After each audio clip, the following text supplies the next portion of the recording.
ఈరోజు పాయసం ఎలా చేయాలో చూద్దాము. ముందుగా మంచిగా కడాయి పెట్టుకొని అందులో సేమియా వేసుకొని మంచిగా వేయించుకోవాలి. అలా అది కొంచెం లైట్ బ్రౌన్లోకి వచ్చేంత వరకు వేయించుకోవాలండి.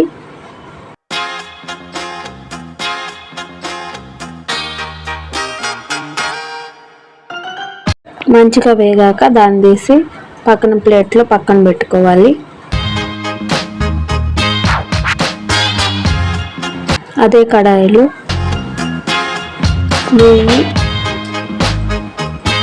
ద్రాక్షలు, ఎండు ద్రాక్ష, జీడిపప్పు వేసి మంచిగా వేయించుకోవాలి.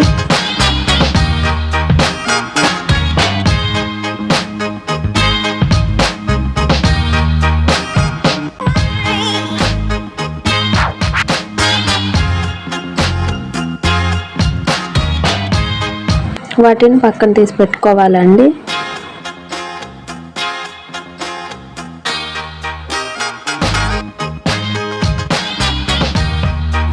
ఇప్పుడు పాలు పోసుకొని తగినన్ని నీళ్లు పోసుకొని అందులో మనం వేయించుకున్న సేమియా వేయాలి.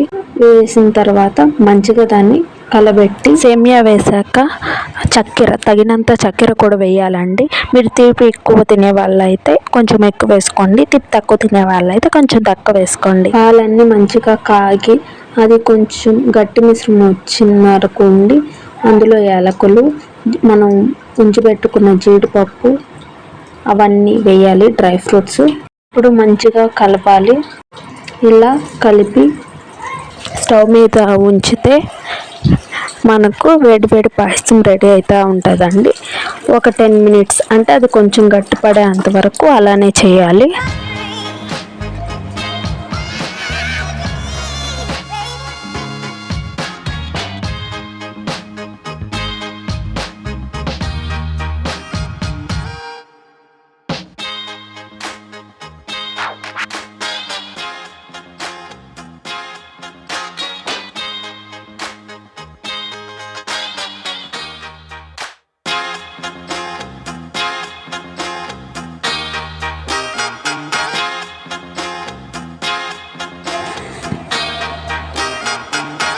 ఇప్పుడు దించేసుకుంటే అదే పాయసం అండి.